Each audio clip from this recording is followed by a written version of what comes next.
Hey everybody, I'm Lee, and welcome to Grimmleighs, and welcome to the second ever live cast, or live stream, or dead stream, or whatever you want to call it. I guess it really just depends on how many people show up tonight, whether or not I'll be able to call it a live stream or a dead stream. But if you are new here, what Grimmleighs is all about is the creepy, cool creatures, monsters, and mythology that have bound us all together throughout humanity's history. I like to draw monsters, and I like to tell stories about monsters. So that's what we'll be doing tonight. I am hoping that we'll have enough people on board that we'll be able to do some questions and answers while I'm drawing. But I'm going to get straight to the drawing now. Let me share my screen. I'll also be walking through the art process that I use while I'm drawing. So if you have any questions about what it is that I'm doing, just let me know in the comments and I'd be happy to answer those. So let's get a new drawing going here. And I think tonight I'll probably draw a troll because trolls are cool and I haven't drawn a troll in a while. So the first thing I'm going to do is pick my pencil, and I've got my first layer established right here. I'm using Procreate on the iPad Pro. So the pencil I've been using the most lately has been a 6B pencil, which you can see down here. I like it. It's nice and chunky. It gives me a lot of control over my line and my line weight, which helps me determine my overall art values later on in the sketch. So let's see. Let's get somebody, get a couple shapes involved first. And I'm not too worried about neatness at this point because we're just blocking in form, blocking in shape.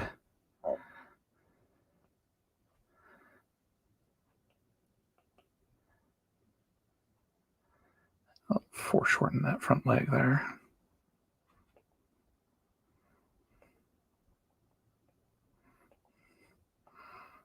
Nothing needs to be exact.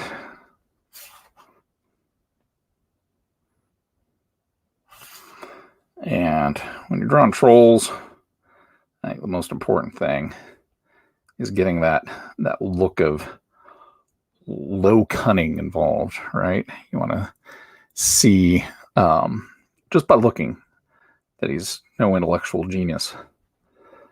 So you can do that by elongating his forearms so that they're kind of hanging in a more simian manner. Still humanoid, just more simian than not.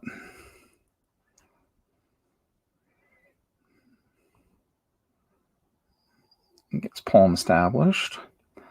And then one of the cool features with Procreate, if you're not familiar with this, is you can draw a line. It's all squiggly. There's nothing straight about it. But if you hold your pencil down at the end of the line, it'll actually straighten out for you. So I do that whenever I'm trying to get in some straightish lines. But those aren't working for me. That seems a little too upright for my liking. There we go.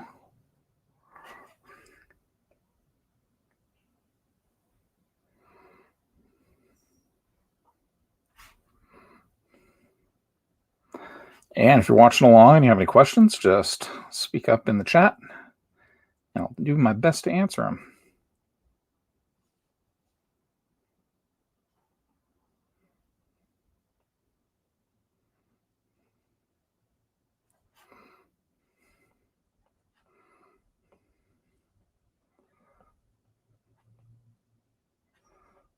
Let's stoop those shoulders a little more.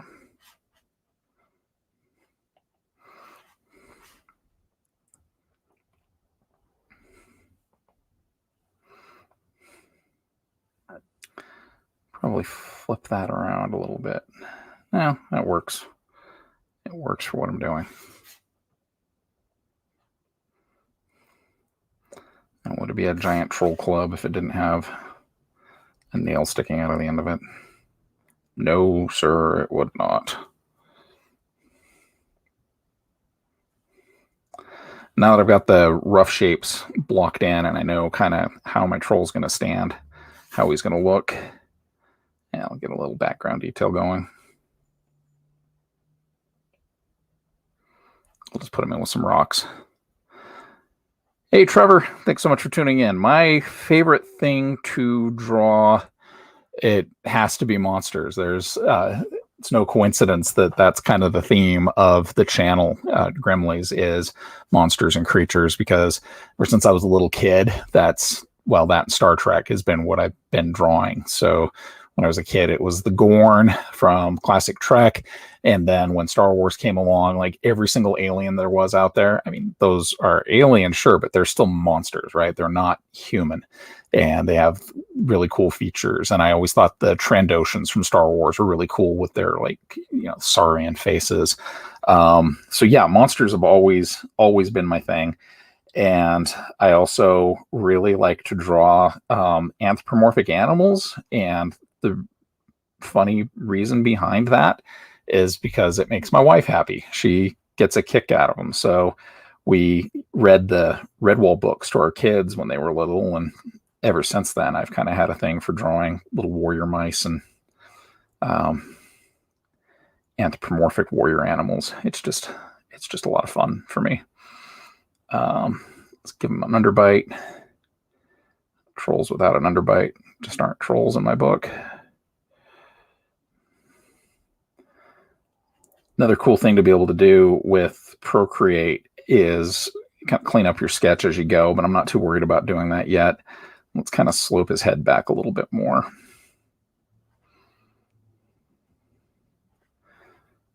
My trolls, generally, I kind of follow the Games Workshop design prompt that they have, like the orcs that Games Workshop uses in Warhammer 40K and Fantasy. A lot of times they'll have their orcs with their heads, leaning forward. Like the neck doesn't actually come out of the top of the trunk. It comes more from like mid-sternum, and that kind of tends to dictate the whole design from that point forward. So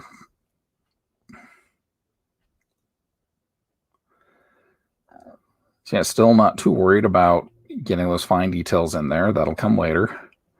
It's just a matter of blocking in the overall shape of the character.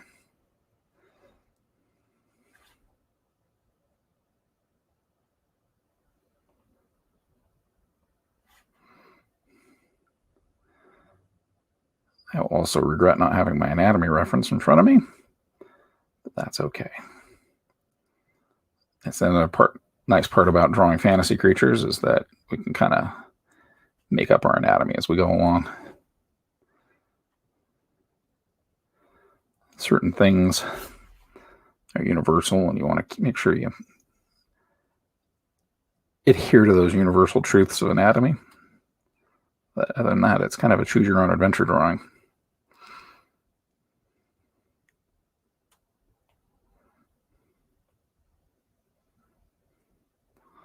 The arms are a little too beefy. We'll tone those down later.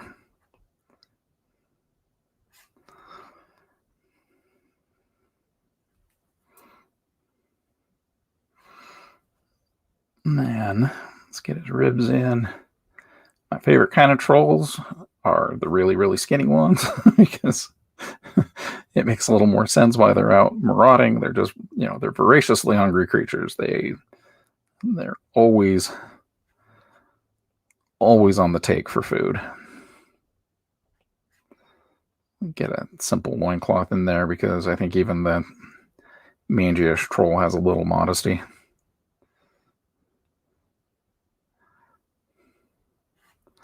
What are your favorite kind of monsters, Trevor?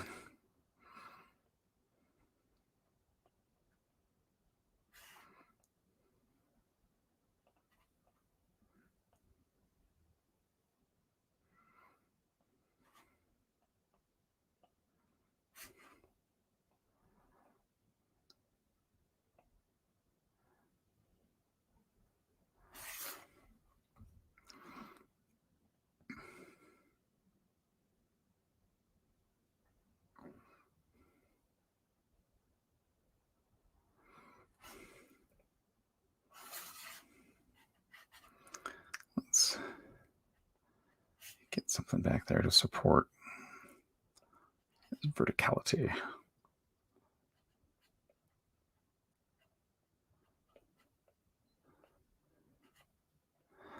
Trolls are kind of a funny thing because I think they're primarily Norwegian. I think most of the troll myths, most of the old troll stories are Norwegian, but they definitely took hold in the public imagination, and they've been a favorite, kids and adults telling stories ever since. But I feel like we maybe have lost track a little bit of what made trolls so cool, right? There's a really cool movie called Troll Hunter that you can see. I think it's even on Netflix right now. And it's a Norwegian movie. It's about this guy who, believe it or not, hunts trolls. And the trolls get progressively bigger throughout the movie, ridiculously big. But they have that old Nordic design, character design going on with them, which I absolutely love. They're just so much fun to watch in action. And they play with a lot of the cool old mythology with trolls, like that they could smell a baptized man and stuff like that. The sandworm from Dune, Trevor. I love the sandworm from Dune, and what I love about the sandworm from Dune so much is that no matter who's telling the story, the sandworm is so well established in Frank Herbert's books that you kind of have to do the sandworm like that. So, so looking forward to seeing the new Dune movie and how they handle the sandworms in that. I think it's going to be really good. It's an old story, and I think a lot of people who haven't read Dune until more contemporary times, it can be kind of a hard slog for them because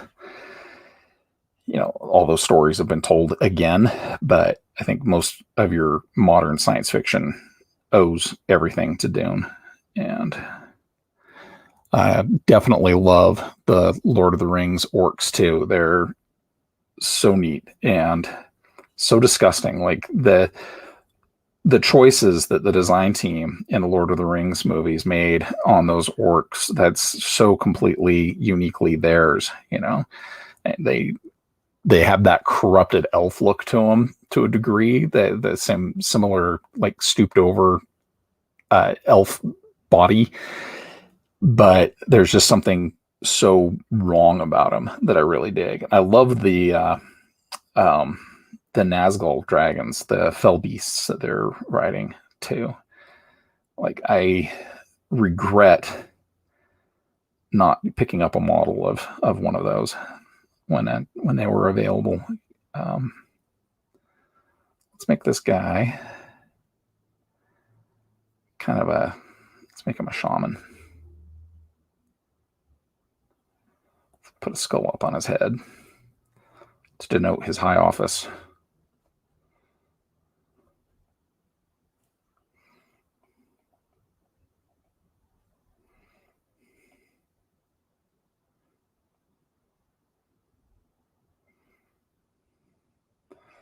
So I'm still on my same layer.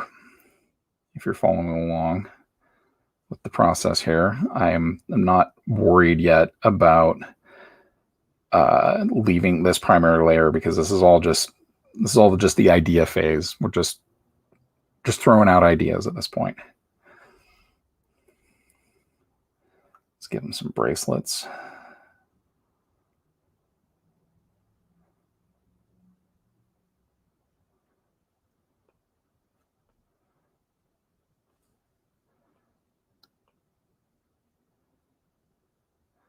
Some little totemic, like a little troll voodoo doll on his wrist. Works for me.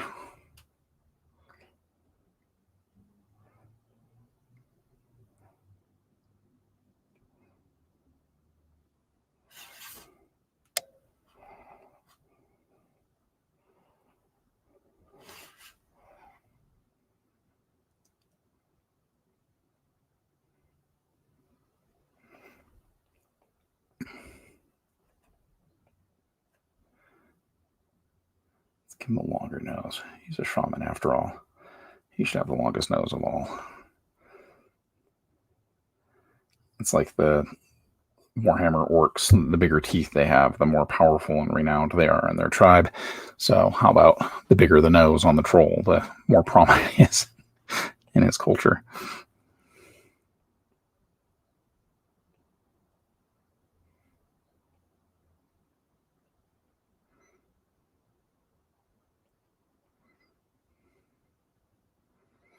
I'll take my eraser at this point and start cleaning up some of the lines that aren't where I want them.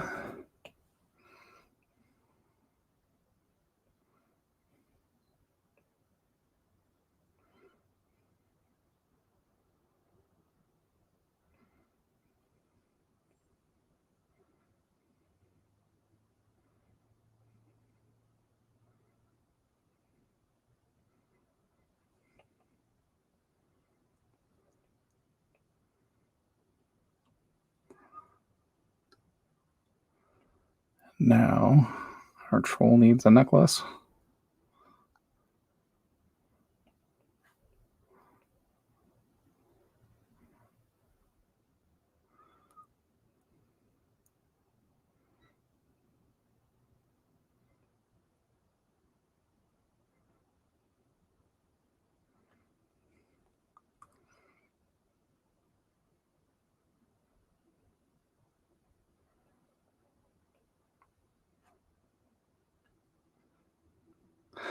The tablet is a first generation iPad Pro. It's a 12.9 screen, and I'm using the Apple Pencil and Procreate. That's been my standard pretty much since I picked it up.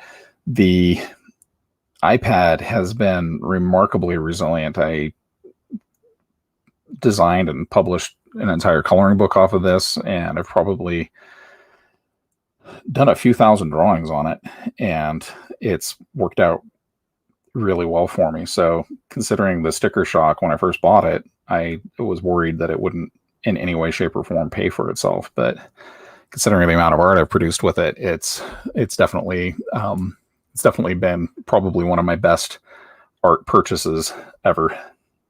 So no regrets there. I do think about upgrading to a new iPad because this guy's old enough that it doesn't keep up well with some of the animation programs that I want to play with, because that's something I definitely want to do. I want to experiment with some animation ideas that I have.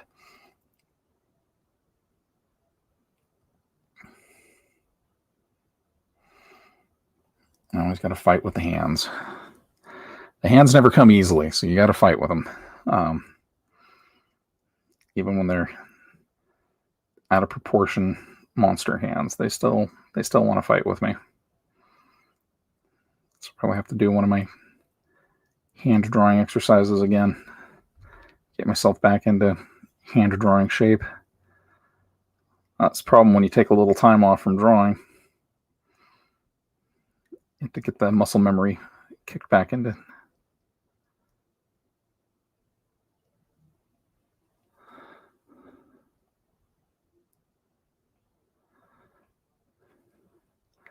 Let's get another couple of bracelets here.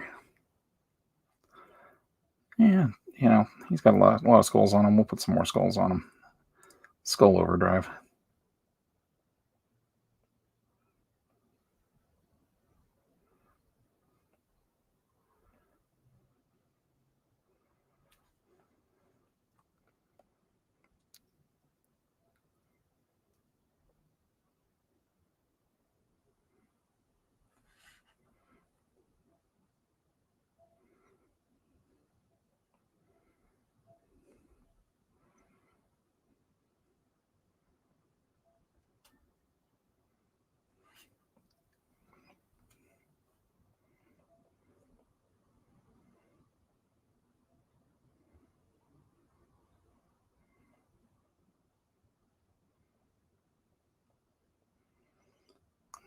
Give him a fancy mohawk.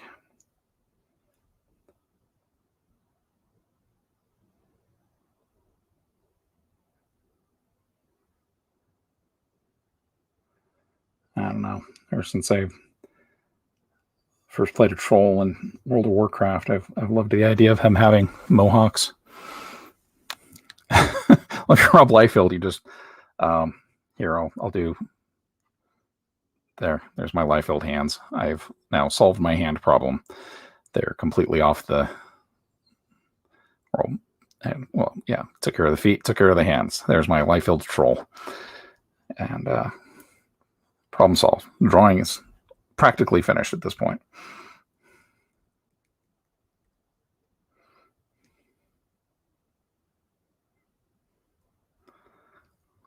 Liefeld's a funny guy because I think he knows that he has some drawing issues, and he's definitely got his own style, but it's not necessarily a good style.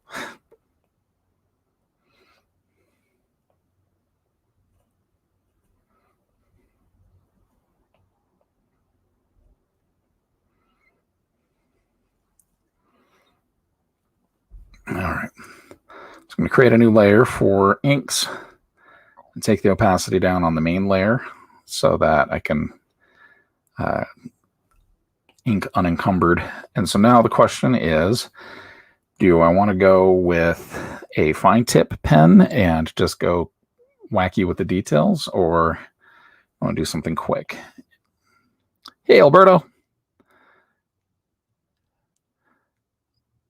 Like to see me coloring? Okay, I will hopefully get through this area fast enough and get to the coloring. So I like the request format here. So let's get to that. Let's get this guy inked as quickly as possible. So what I'm going to go with here is the technical pen in Procreate for the second layer, and let's get this guy inked in pretty quickly. The trick with the technical pen is that if you have the pressure setting and the width down low, you can get some nice even lines that taper off pretty nicely. But if you take it up high, you can get some nice thick lines, which means that your inking goes really, really quickly. So a lot of times I will find a happy medium with that so that I can get the inking done in a fast enough fashion and get to the color part of the picture. So let's get a couple test scratches in and see. Yeah, that's actually a good width for this guy. So, okay, let's start with the brows here.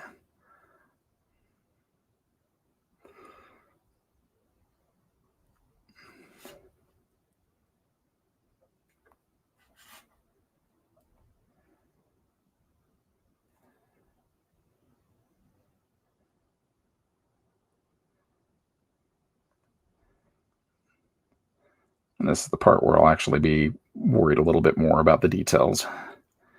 But we did all of that design work starting out, so it's going to go a lot quicker. Thank you. Yeah, the day I can't draw a troll is the day that I hang up my pen.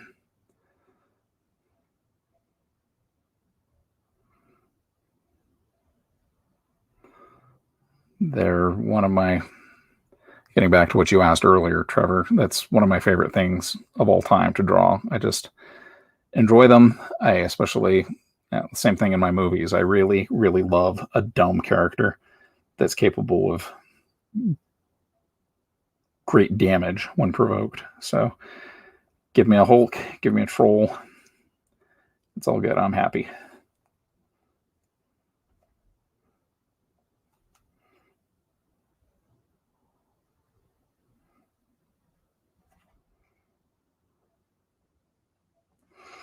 Not too worried about finishing every last little divot on that skull.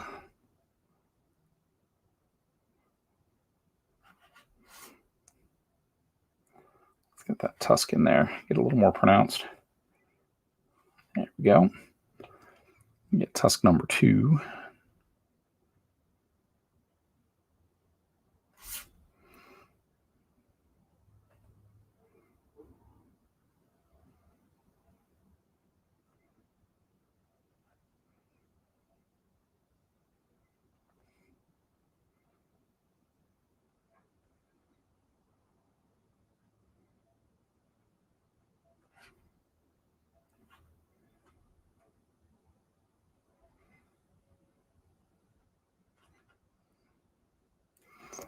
chin's going to drive me nuts. I can tell already. That's all right.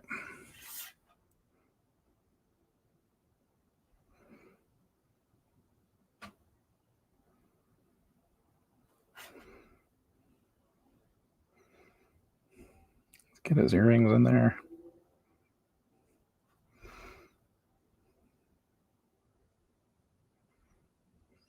There's two ways to do this with earrings. So that way was not the hardest or the easiest way to do it. The other way to do it would be to just, instead of drawing the ear around it, just draw the ear straight through it, and damn the consequences, right? Get your eraser out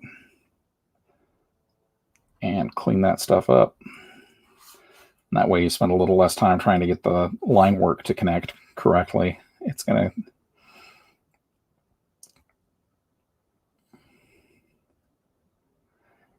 Yeah, you want to see it?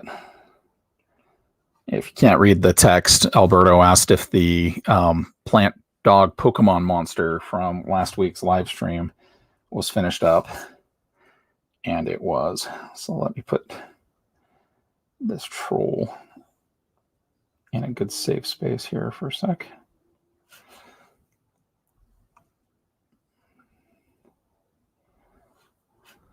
There's the plant monster from last week. I've actually written the story that goes along with it, and was inspired partially by your love of Pokemon, Alberto, and also talking with my wife about some of the cool things that I had in my head for the story. And so I ended up putting this striped horned mouse in the skull of the creature, and that will go... The story with that creature will go live on Thursday, so just a couple days away from now. I just have to put a couple finishing touches on the story and not draw too many lines on it while I'm messing around with it. But yeah, it turned out really had a lot of fun with this one. It challenged myself to do some new stuff in the background with the flowers. I wanted to get some cool looking salvia looking flowers back there. So I took a lot of source pictures and went into the garden, took some pictures of pumpkin vines to make sure I had the pumpkin leaves down right. But luckily our garden is doing really well, so it was pretty easy to go out there and get the source pictures. Also had some fun getting in some root vegetables and some other things that I don't normally draw, like putting in the ginger for its feet. So it's just ginger root and a lot of periwinkle flowers and a pumpkin for a rib cage. And I got my cabbage back there on its back and a lot of carrots. So yeah, just a lot of fun to draw. So it was fun doing the concept sketch live. Had an absolute blast with that. So yeah, I'll have the finished story up soon. Thanks, Trevor. And thank you, Alberto. It was, like I said, a lot of fun to draw.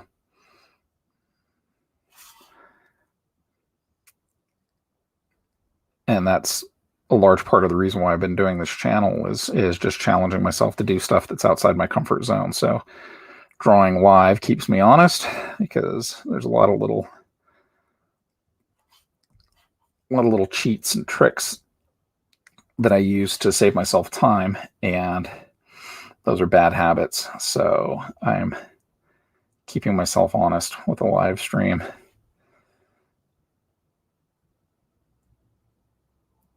Not working with as many filters and shade filters on the live drawings, which means I have to rely on training and memory on how to do this stuff. That's the downside of the digital age of art. There's a lot of really neat tricks out there that speed up the process for you.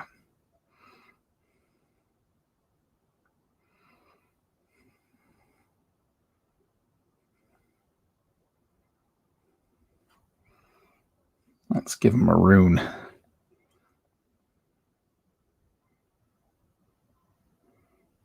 Skull. Source of totemic power. these trolls, their totemic power. The inking brush, I am going right now with the technical pen on the Procreate, and that's what I'll do for this style of sketching.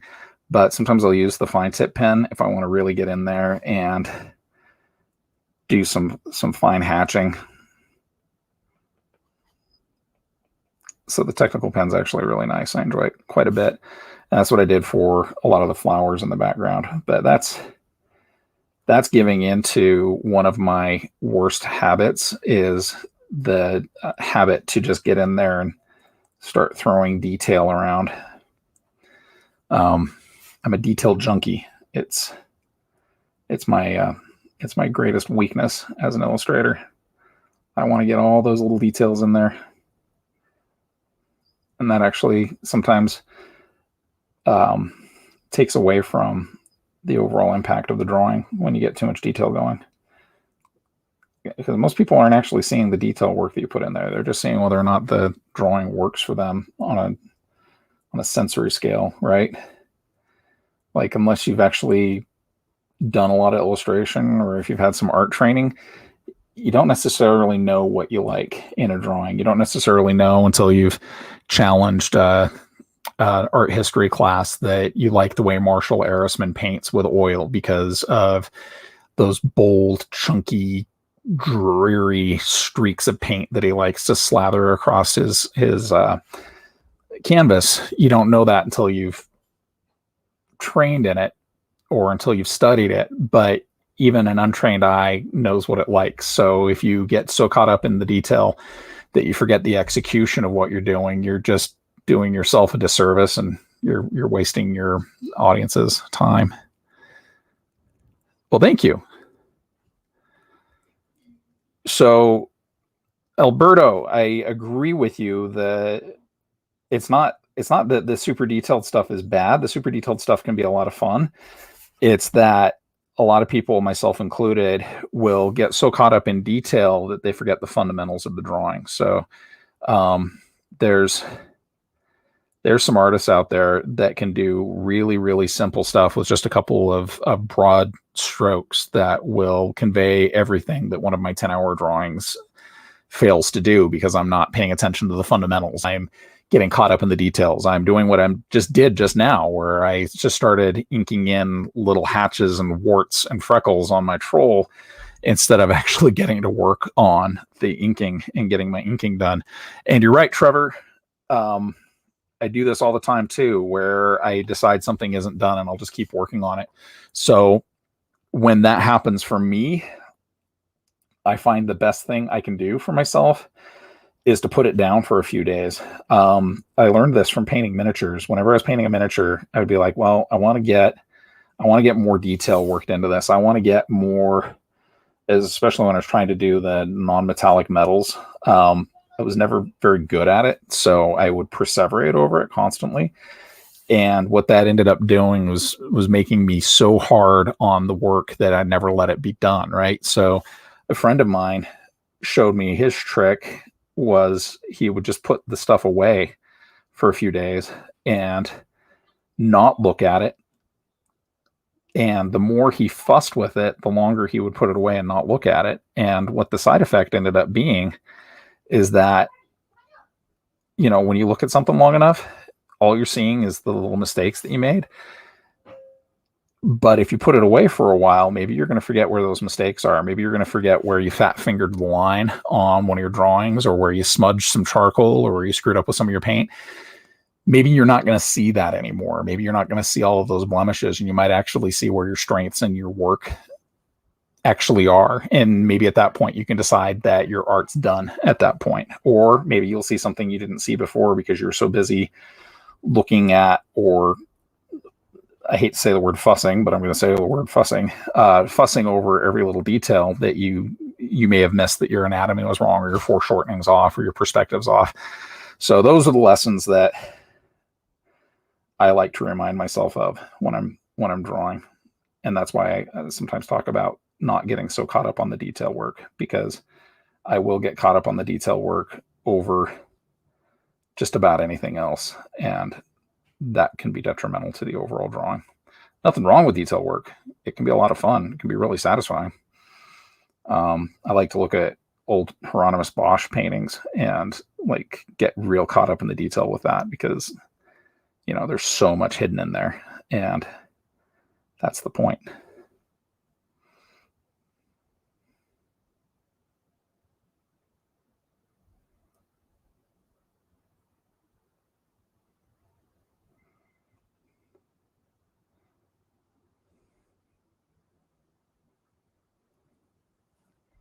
Let's back that up. The nice thing with Procreate is that two-fingered erase saves you so much time.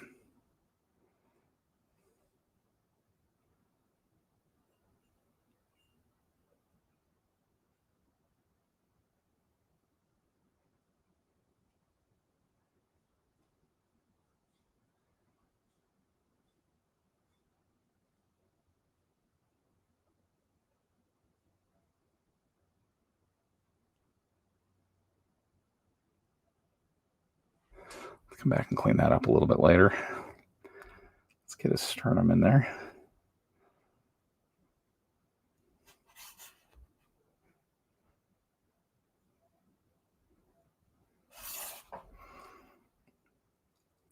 Those have seemed a little distracted. We've got one of our patented summer rainstorms here in Salt Lake City. So I always worry when that happens that the rain will get a little carried away and we'll lose power. So.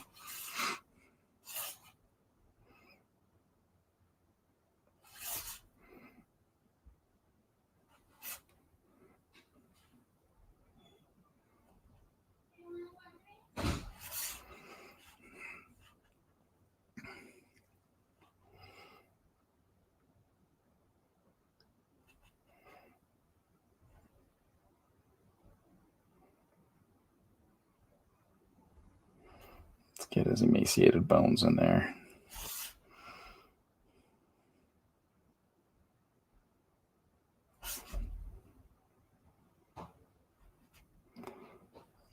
Ropes are one of those things that I never worry about putting too much detail in. They can be straight lines. I used to draw ropes where I would sit there and stress out about every single wink in the rope, and then getting them hatched in so that they're there, and really lines with just a couple hatch marks on them will do the trick just as well. Oh yeah, the rain is welcome here in Salt Lake. I'm sure you've had the same thing up in Ogden, Trevor, with the smoke from California's fires, but it's like we went from smoke and haze earlier today, where you could barely see because your eyes are stinging so bad, to a pretty steady rainfall, which I'm really happy to see. Let's get some beads on there.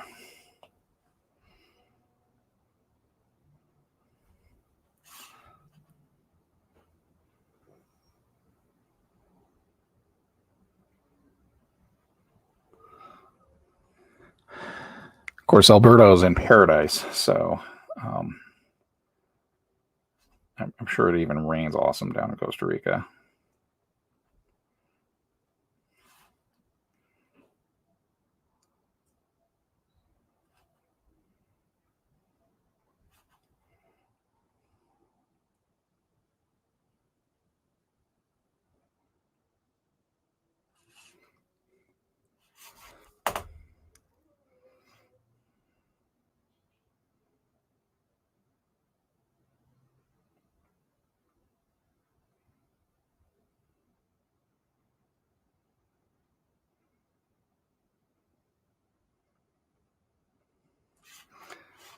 All these skulls.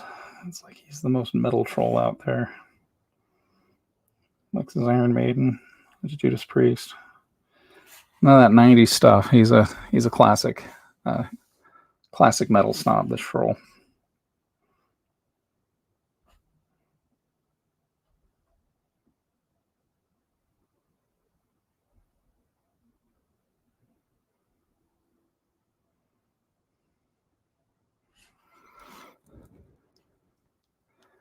Oh, floods are bad. I forget about that, especially with tropical areas. You get so much waterfall. We had some flooding here in Utah, which was weird because we're, high desert. But this time of year when the temperatures are in the 90s all the time, the ground basically bakes. So if it rains a lot, there's nowhere for the water to go. So we had that a couple weeks ago. It was pretty intense. People in this state, we just have really weird weather extremes. We don't have the winters we used to have, which, depending on how you feel about snow, is a good or bad thing. I'm not a big snow fan, but I know some people love it. So I feel bad for them. I have empathy.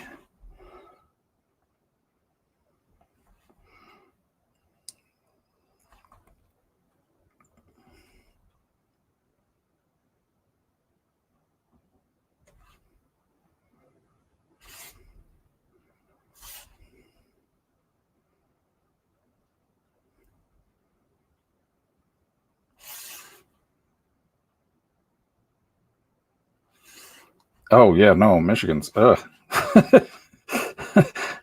I spent 1 week in Michigan when I was in my early 20s, and that's some intense weather. It's the only place I ever lived where you'd see green sky and everybody'd start running. Like if I saw green sky where I grew up, I'd be like, "Why is the sky green? That doesn't make any sense." You see green sky in Michigan, it was like tornado, run.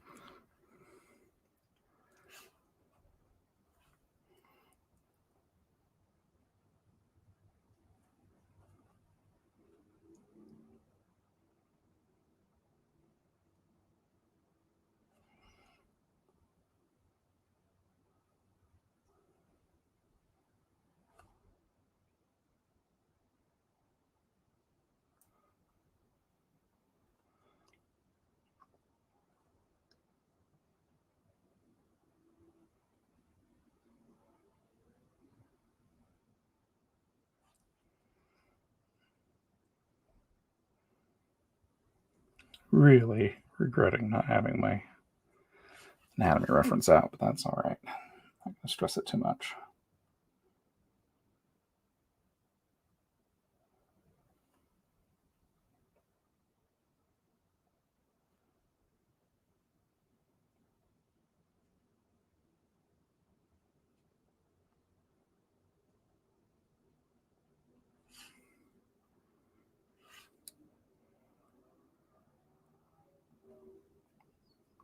All right, getting a little closer to finishing the ink phase, the ink stage.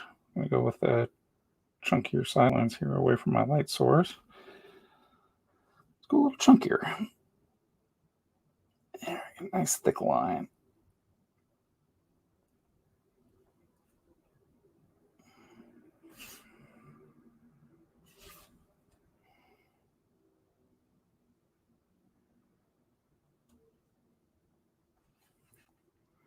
Thank you, thank you.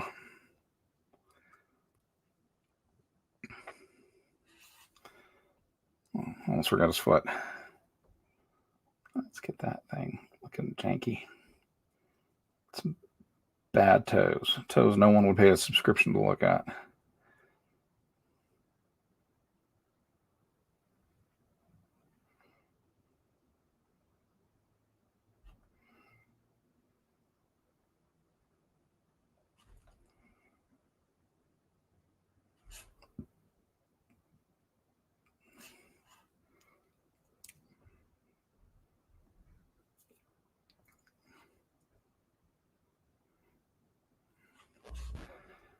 Okay.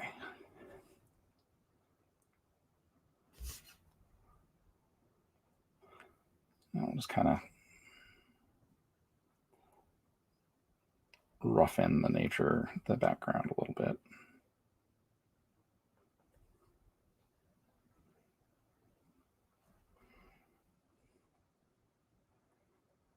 Yeah. And I'm from Southern California. It's the, earthquakes about the worst you would see. And then people were complaining in cold if it was under 70. That was sweater weather when I was a kid. I remember family coming up to visit in Utah when we first moved to Utah. Like my grandparents it'd be 55 out and they'd be in their heavy down winter coats, shivering and freezing, complaining about how horrible the weather was. How could anybody live in such terrible extremes? The funny part was my grandfather was from Chicago, so you'd think, he wouldn't have any issues with that. But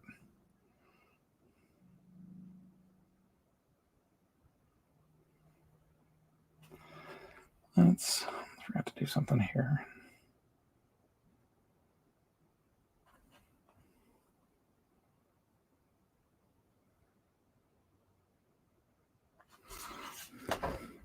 He is going to be probably a green swampy brown, because that's what I do with my trolls.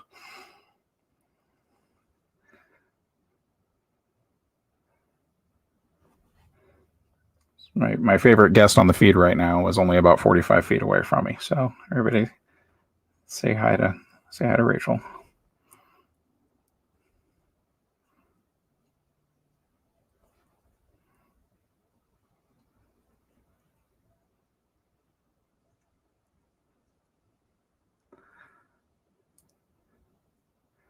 Yeah, Chicago in January. I've never been to Chicago ever, but those folks I know that have been there and lived there, that's a recurring complaint.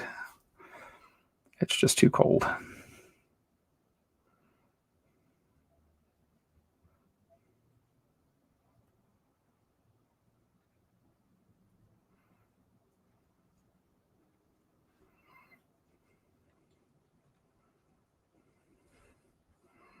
Nope, straight line. I want that straight line. Nope. Okay. So you were asking about color, Alberto. So for color, there's a couple of cool tricks. For one, we can get rid of the pencil line. By get rid of it, I did not mean duplicate it. There, get rid of the pencil line. Hey, Benson. Yeah, try to stay on the stream for an hour. I might go a little later than that tonight because I promised that I would show some coloring. So I'm going to do a color layer, and I want to do the color layer separate from my ink layer. So, and again, we've already deleted the pencil layer, so it's just the ink layer now and the color layer that we're about to establish. You can also see that I forgot to finish drawing the foot. It's going to be a fantastic Rob Liefeld foot. So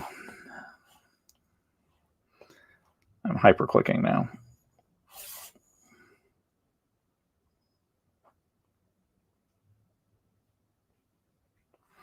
All right. So the best thing to do when you're in your ink layer is move this setting here where all of your different, normally it's set to normal, and that's great. But if you were to color right now, I'll just show you for instance. If you were to color right now, say, well, let's figure out his color of his skin. We want it to be kind of a swampy green. That's my favorite troll color, swampy green. So if I were to take that and go to my airbrush tool, which is what I like to paint with the most, and I'm on my paint layer, as we can see now, paint layer is established. If I'm just in the regular normal setting, if I color over it, it's just going to color directly onto the picture, and that doesn't do me or anything else any good. So I take that in and I move this to multiply. And multiply means that anything that I paint in my color layer is going to have an opacity to it, so I can still see my troll underneath the paint. So another cool thing that helps a ton, though, is that you can take the selection tool over here, and you can then use that to trace an area. So for instance, we're going to trace the troll's head.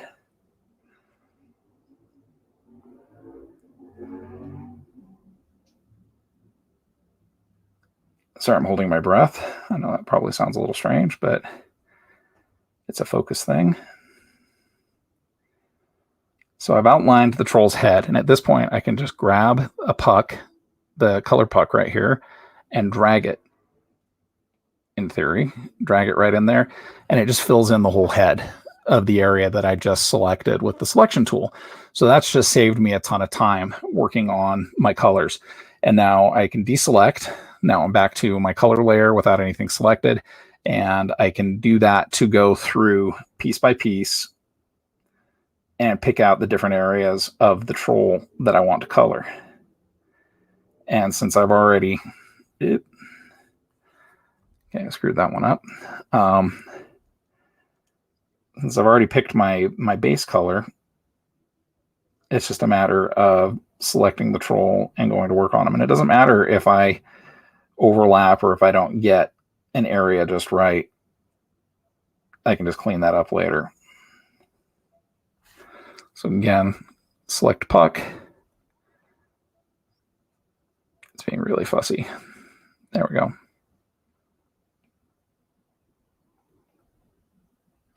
And fill that in.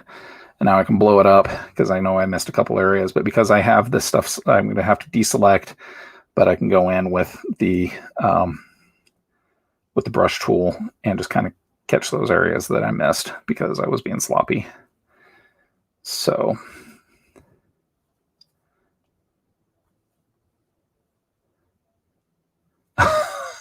no, I forgot my my life felt pouches. Actually, he needs pouches. I mean, what kind of troll shaman is he if he doesn't have a million pouches on him?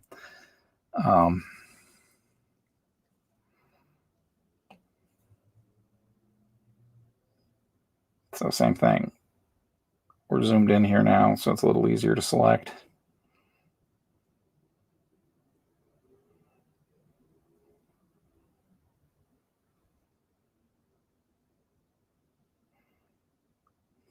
And grab the color and drop it in place. Deselect so I can clean up. You can also go the old school route and just get in there and start coloring. But what I love about that technique with the selection tool is that I could go in here. You see where I've got this rope area, and I don't want to go in there and have to clean that up manually because it's really small. So I can go in there and do the selection tool.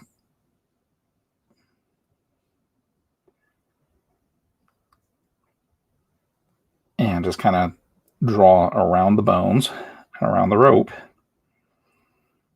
And once I get to the skin, I don't even have to worry about being careful anymore. I can just loop that around, select tool, and there, he's done. So that is such a huge time saver. And then the other thing that I'll do at this point is, I know with coloring, it's just flats at this point, and flats don't really bring anything to the drawing. So I'm going to make another layer, and same thing, go into multiply. Multiply is our friend. And I'm going to select this is an exact science here. This is just the ramblings of an old art nerd. But the way I shade and highlight most of my flats is with whatever the flat is made of. Unless it's a primary color, every color is made of something. So with green, we know that green is made of yellow and blue. So that means I'm going to shade with blue and I'm going to highlight with yellow because that's what green's made of. It's going to look really good when it all comes together. Hey, thanks a lot, Gage. Yes. Alberto, you can do that. So what you can do in this case is, so here's our ink layer, and go to duplicate it, and I'm just going to move it up here to the top because that's going to be our predominant. And there's a couple different ways to do it. The only one that I've ever had a lot of success with is to hit alpha lock. And from alpha lock, I can decide, okay, let's go with a dark green because that's what color I want to make the line work. And then I can take my green color and just drop it in the black, and it's going to make the black line work green. You're going to have to go through and do that in any area that's on this layer that you want to do that with. It's not an exact science. So there's a bit of work. I still need to learn how that trick works, but it gives you a really cool ability to have your, whatever color you want to make your primary emphasis color with your drawing. So our troll is green. He's a nice soup green color. So giving him a dark green line or outline color works really well for him. So again, getting into shading, I know it's real easy to want to go with a dark green. Like right now, I could get in here with my airbrush setting. Let's get back into my my shading layer. A lot of times you can go in with, say, your airbrush tool. I always go with the soft brush when I'm shading, and I'll go in there and get in real close and just start working on the shades. So this dark green looks good. Yay, everybody's happy with the dark green. Let's get in here and his cheeks, get behind this tooth. Let's get in that ear with this dark green. And it looks pretty good. Take the smudge tool, kind of even it out a little bit. And there's nothing wrong with that. But if you really want really strong contrast, what I like to do is, going back to what I was saying about how green's made of blue and yellow, I'm going to go in and take this same shade, but in blue. And another great thing you can do, again, you can use that selection tool to speed up the process. I know that I want the shadow on this troll to go here along the lip, the bottom of the lip, and then loop in and go up as such. I can hit the add button here and then go up here and add another section that I want to add the blue to.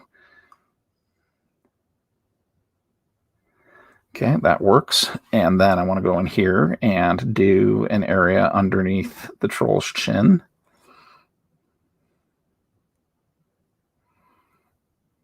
So at this point, I've selected 3 areas that have this blue color we'll just add to real quickly.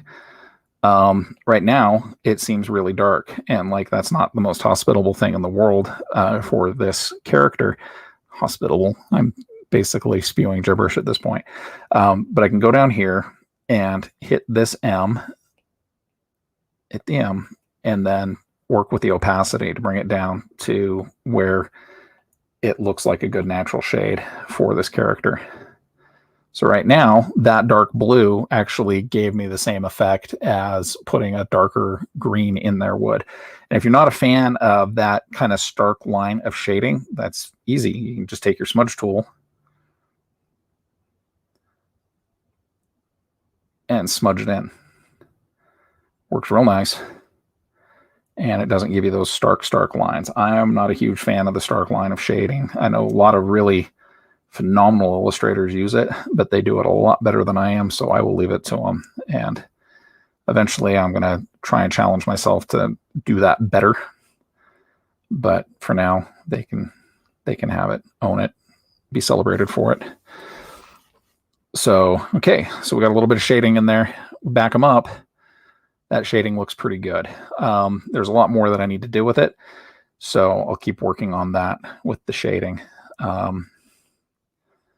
Yeah, it's my favorite thing with shading now, is being able to just, change the starkness of it. Even now, take it back up to 100% after we went through it with the smudge tool. It's starker than I want it to be, but it doesn't look too bad. So let's get in there and get a little more shading done with them.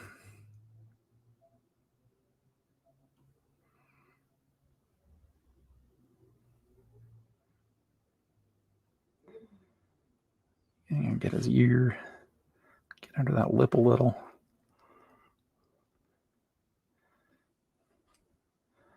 I'm not playing with my light source too much yet, which is probably going to bite me later when I'm working on this.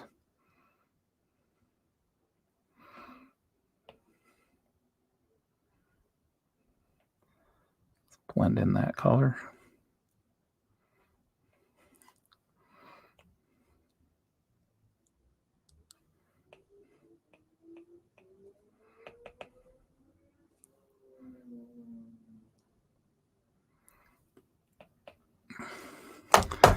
You ever have that, my Apple Pencil ran out of battery feeling? I think that's the problem with drawing with a 6-year-old piece of technology, is that the battery, while the technology itself is working great, the batteries aren't what they used to be. So we'll let that charge for a second. Anybody else have any questions while I'm waiting for this battery to charge for a minute? Doesn't need long, just a couple minutes. So I kind of want to get into the highlight layer before we wrap this up.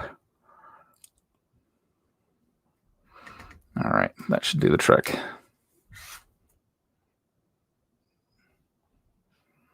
And get the under part of the nose.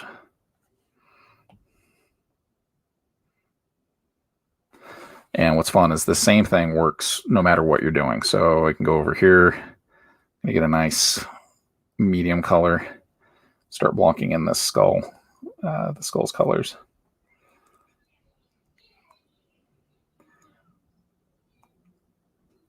Give it a nice shade.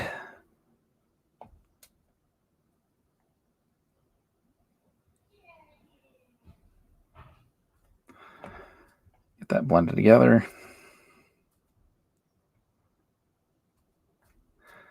And then go up here, get a nice highlight color.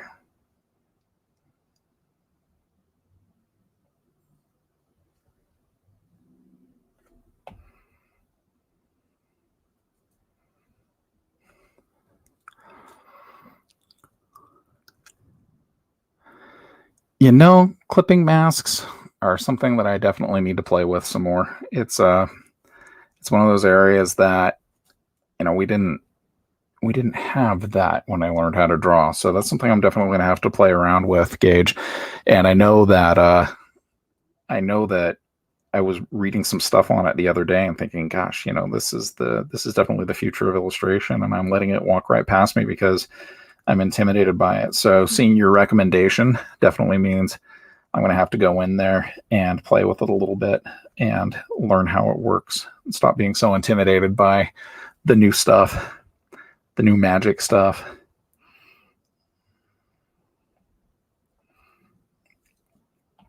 So let's get a highlight layer in there. I like to use screen. Screen is not necessarily, sometimes overlay is better. But the nice part is we can actually change that on the fly. Now, again, I always highlight with whatever the color is made of. So we know that this color is made of blue and yellow. So I'll be highlighting with yellow.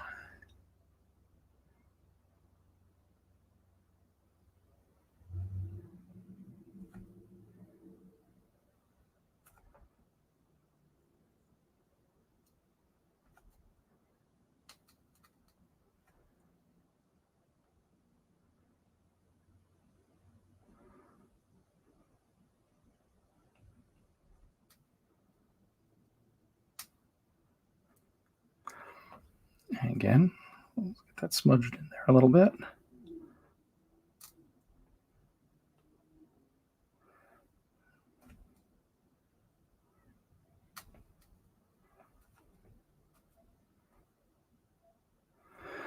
And I want to go with an even brighter highlight for a couple of the areas here. Let's get the tip of the nose brighter.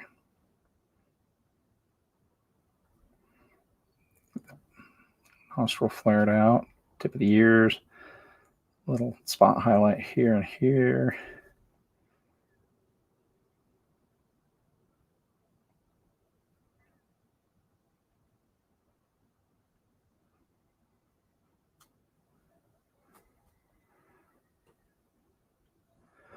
I think my biggest issue with learning new skills is that by the time I get around to it, and this is me spinning a wild web of excuses, but by the time I actually sit down to work on new skill development, which is something I have dedicated myself to doing in 2021, is got to learn new stuff, old guy. Don't get caught up in the old stuff. Learn the new stuff.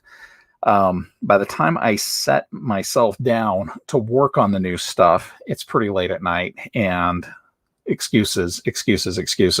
Reality, I just need to do it. So I'll make you a deal, Gage. I'm going to learn how clipping masks work because they sound like they're just time savers.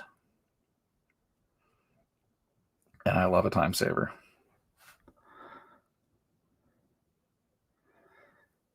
Yeah, using black and white to get your tones in, that's a great way to do it. It's I've seen some of the best digital illustrators that I've ever watched. That's how they do it. They work with their tone and their value in black and white before they worry about committing color. And that's such a great way to go, because if you get your values in black and white, if it looks good in black and white, all color is going to do is enhance that. Color isn't going to ruin black and white. It can ruin black and white if you do it wrong, but a good black and white painting, a good black and white piece that is colored right, that's colored effectively, is going to look amazing.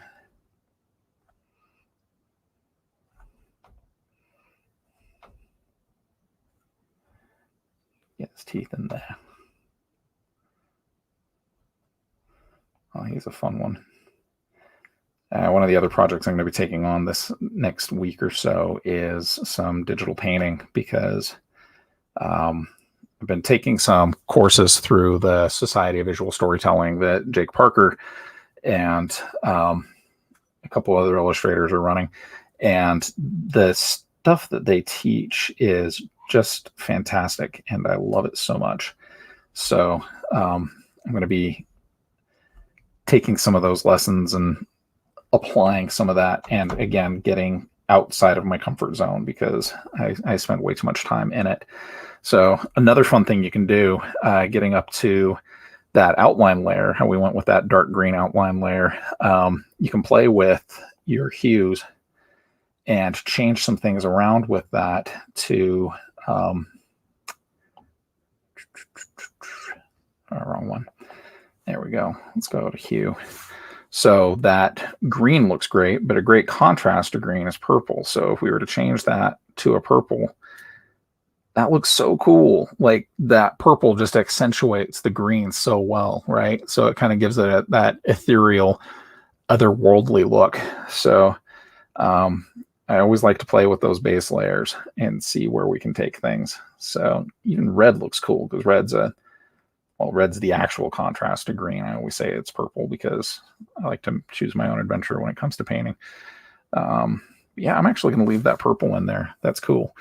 And then getting back into the shading layer, you can actually have some fun with purple in that case, and maybe even blend down to the line art. Let's get into that airbrush again and just start working that in.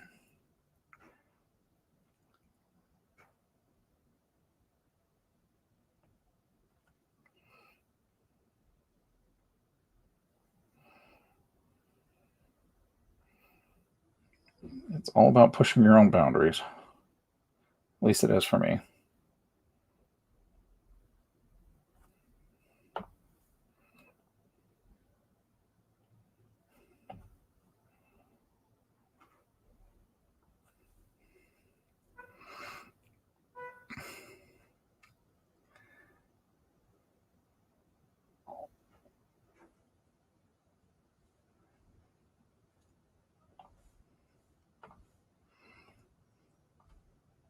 Of course, what I should be doing is creating another shading layer to do the purples in, because I have the layer with the blue so desaturated at the moment.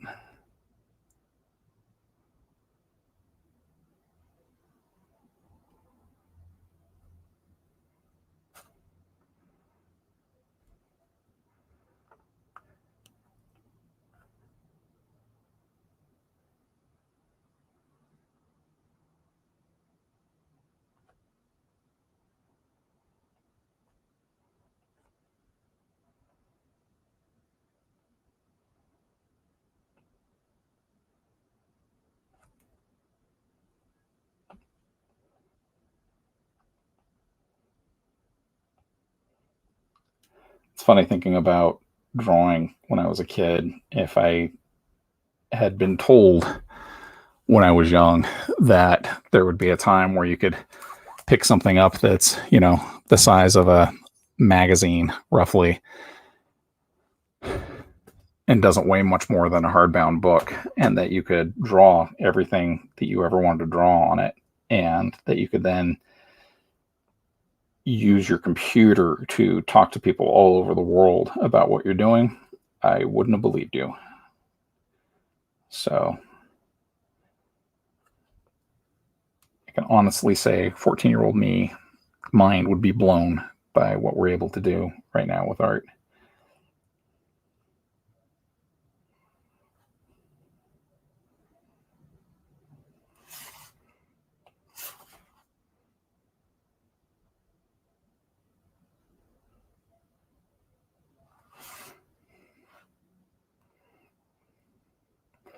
Really, Alberto, the most important thing is that you're just having fun with it, right? So, like, I saw your Meowth that you posted. I think it was a Meowth that you posted earlier this week, the data card that you did.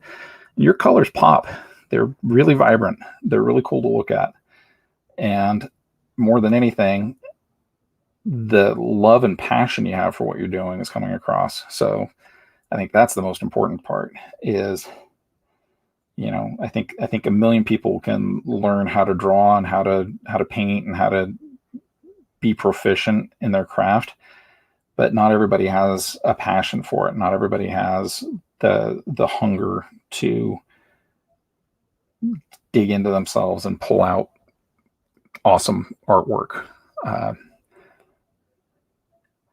Skill and technique we can all learn, and skill and technique, like in my case, I'm going to constantly be learning skill and technique because there's so much out there. There's so much, clipping masks. Come on, that sounds so cool. Like, I'm already preparing my YouTube search for later to learn about clipping masks and stuff like that.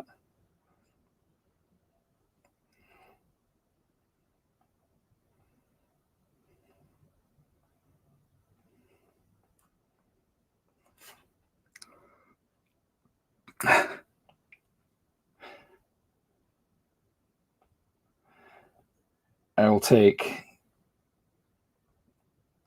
10 people who are teaching themselves how to do something and have a passion for it over somebody who's got all the skill in the world and just takes it for granted.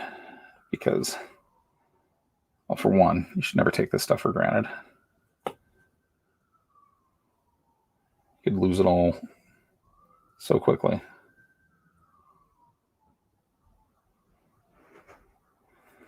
I accidentally had my eraser instead of my smudge tool going, so I was erasing my highlights instead of blending them. Whoops.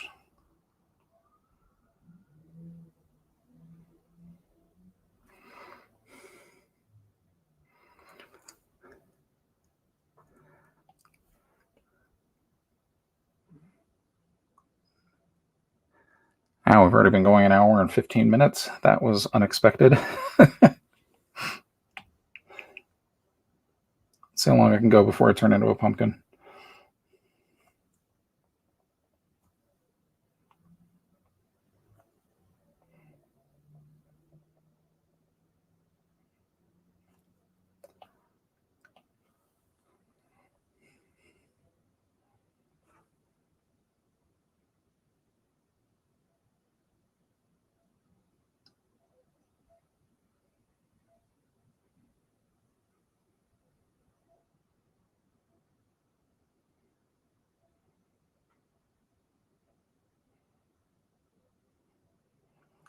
Now that I've worked on the trolls highlights and shadows, I realize that I need to get some of the rest of the color in. Airbrush is my favorite tool on Procreate, period. It gives you so many cool shading options that I don't think the other tools really give you. I should play with them more, though. That being said, I think one of the things that I learn every single day since I started this project a month ago is that you have to keep pushing yourself. You have to keep learning new things, and it's easy to get complacent. I know a lot of painters and illustrators who learned a certain way of doing things, and that's just the way they've done it ever since. And I don't want to be that guy. And I'm also, as I get older, I meet more and more people that have experienced cognitive decline or have experienced or have older family members who are going through dementia. And I honestly think that it's when we stop learning and we stop challenging ourselves that our brains start to atrophy a little bit. So that's the other part of this project. During the day, I work in multimedia, I make videos. So working YouTube as part of that is not really a hard thing for me. Even then, I'm still challenging myself to learn new stuff though, because what I do in my day job and what I do with YouTube it's night and day. It's completely, different medium. But drawing is something that I've been doing for as long as I can remember. And it's something that I know that until my hands are useless, which could happen, hopefully not, but until I'm not able to hold a pen, it's something that I'll always be able to do. So I look at that as a way to keep my brain fresh, to keep my brain sharp by pushing myself to learn new things, to push myself to learn new medium. I spent 2 hours yesterday just looking through the art of the old Walt Disney Beauty and the Beast cartoon because the backgrounds on it are so amazing. And I never paid enough attention to them to realize the mastery that was at work in those just lavishly painted backgrounds. And I regret that now because there's a lot I could have learned about it, but it's never too late to learn about it. So that's kind of where I'm at right now. It's just pushing myself to keep chasing that betterment, So again, I don't want to just grow stagnant. That's the most terrifying thing in the world to me. This growing stagnant seems like a terrible way to live. And if that's your if that's your jam, more power to you. But it's not the way I want to be. It's not the way I want to live. And that's a lot of what the pandemic has taught me too, was that,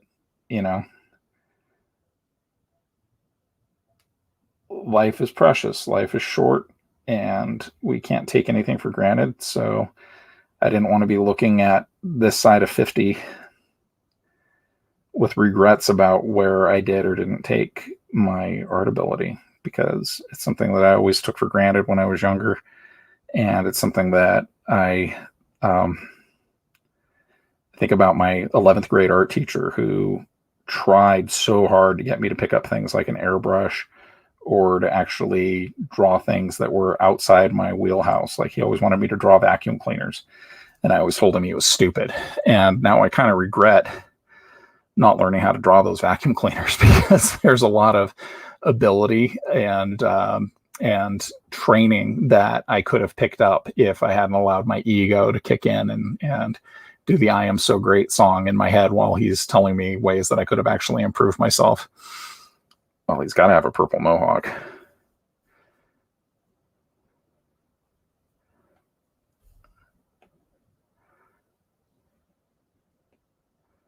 Get a lighter shade, maybe more of a fuchsia.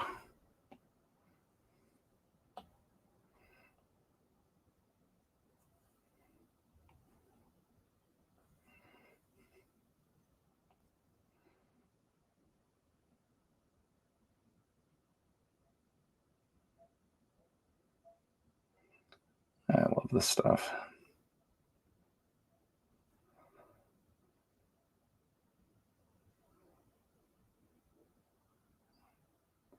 It's funny, I just learned this particular technique this week.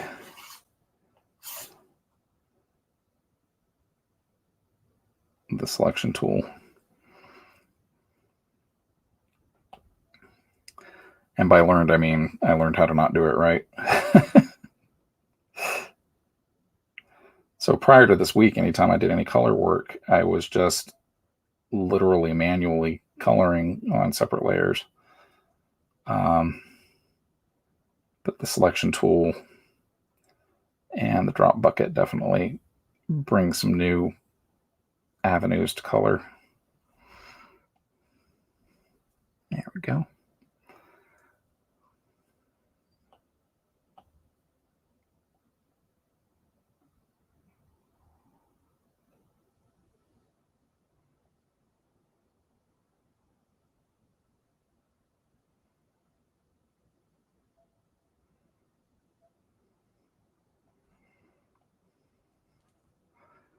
And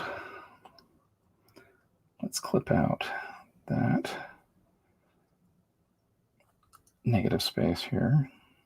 That back established.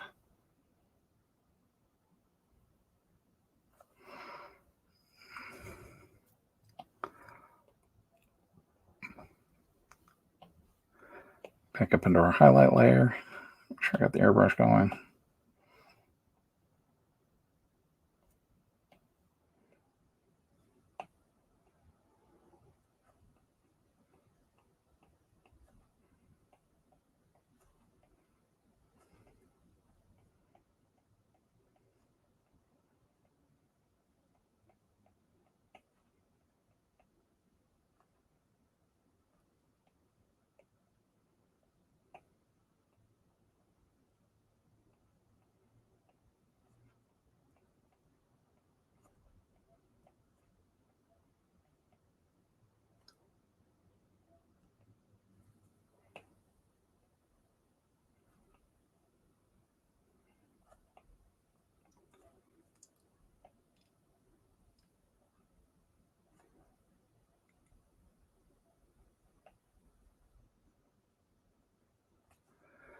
And a little striation there to give that illusion of hair.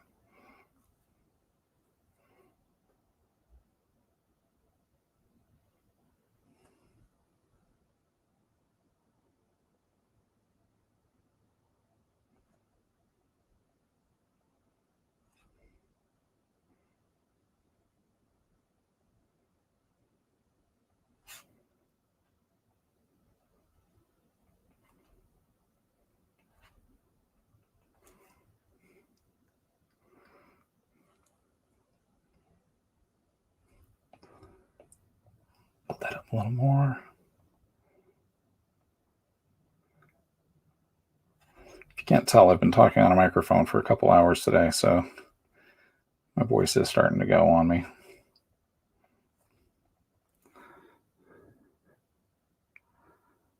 All right. Purple's such a perfect contrast to green. I mean, it never looks bad with green, ever. All right. Well, I'm actually going to call it a night at this point. Hour and 20 minutes is absolutely the longest that I've live streamed a drawing, and my vocal cords are starting to get a little bit strained. We don't want to get that vocal fry in there freaking everybody out, but I will finish this up during the week and share it during next week's live stream, where we'll pick a different monster and get to work on that. I appreciate everybody for joining and tagging along. Trevor, Alberto, Gage, and Benson. I, again, appreciate your support and your encouragement, and thanks so much for tagging along tonight, and we'll hopefully see you all next week. Have a great one, everybody. Take care.